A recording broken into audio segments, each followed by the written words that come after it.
जीवा आसबार जो श्वास प्रश्वास जो चली तार कारण है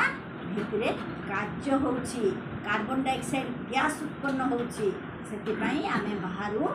ऑक्सीजन ग्रहण करूछे जहाको आमे प्रश्वास वायु बोलिकी कहूछे जदि आमर काम बंद हो जीवो ताहले हमको श्वास प्रश्वास नेबाकू पड़िबो नाही बाहरु जेतिकी आमर स्टोरेज रहिछि प्राण रहिछि ब्रह्मरंध्र रे सूक्ष्म हृदय रे हृदय प्राण बसे नित्य अपान गुदमंडले समान नाभिदेशे तु उदान कंठ मध्यत